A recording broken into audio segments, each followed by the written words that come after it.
it's Hollie here for PlayStation Access. Now, most of you know I'm a pretty massive fan of the Assassin's Creed series, and we're here at Ubisoft. We've managed to finally track everyone down for an interview. Thank you so much. Now, we saw some gameplay today, and the first thing that we saw that really struck me is customization. Now, you've kind of been able to customize in the last games. You can buy different swords, different guns, but this is completely different. This is next level. Tell us about what we can do to Arno now. All right, so again, as you mentioned, we could do this before, but it was just purely aesthetic. Yeah. Now, every gear element actually has an impact on gameplay. For example, a hood might make you blend faster into a crowd. Your belt allows you to carry more of certain consumables. Your boots might make you resistant from falls from a greater height. Every weapon has stats, so they have not only they have like power, but also distance, so range and rate of attack. And then you have skill points that you can use to buy skills. Okay, so you can really I'm definitely more of a, I'll try the stealth thing, but you know when it all just goes wrong, I'll just kill everything that moves. So can I sort of move the stats maybe towards having Arno more of a brute force, or can I make him like quicker and faster? You can. It really depends. It's there to accentuate your own unique playstyle, right?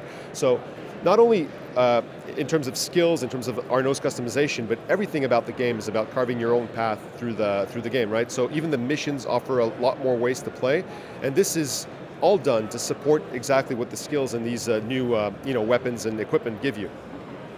Now, when we were on the screen where we were like sort of choosing our equipment, there was the option to buy it and hack it. So is all this equipment bought in-game? Can we unlock it? Are there certain things you find as rewards? And what the hell does hack mean? All right, some stuff you can find through exploration. Others you gain in missions. Other ones you can just buy with in-game currency.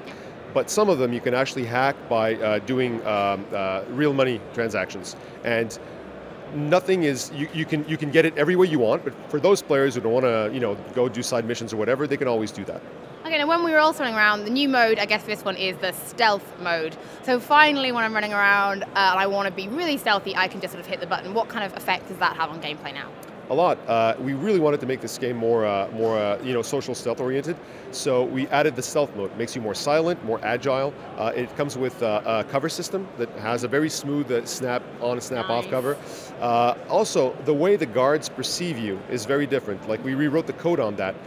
You actually have a last known position now. So guards will come and investigate the last place they saw you. They might even push people around, try to investigate, try to look around. So because you can predict this and you can watch it, you can sort of get there what they're doing, you can strategize and make plans.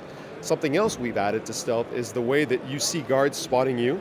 Before, you had to be looking at the enemies to be seeing if they're actually seeing you, which meant you can, so they could sneak up on you. They could be like 3 meters behind you and you don't see them. Now we actually have a HUD element that shows you the stuff that's going on behind you. One of the cutscenes we saw had what I can describe as some rather modern VO. It was kind of explaining what was going on at that particular time. Now, is that something just for the sake of the demo?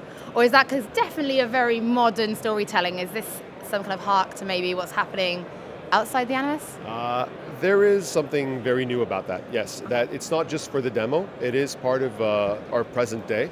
I'm not going to talk too much about it now. I can tell you one thing. Every player is the protagonist of this game.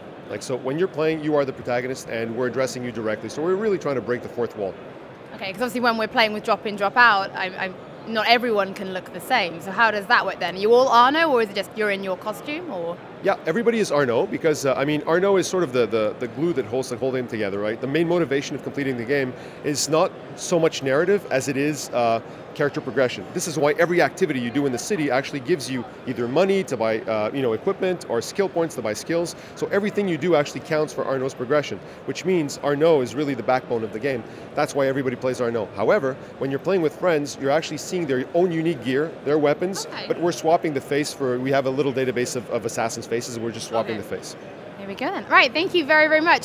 Super excited about customization. My Arno is basically going to be a badass. And I love the future bits outside of the Animus in Black Flag, so I really want to see what you guys are doing with this. Guys, thank you so much for watching. We have loads more coming up for PlayStation on the YouTube channel, so don't forget to subscribe.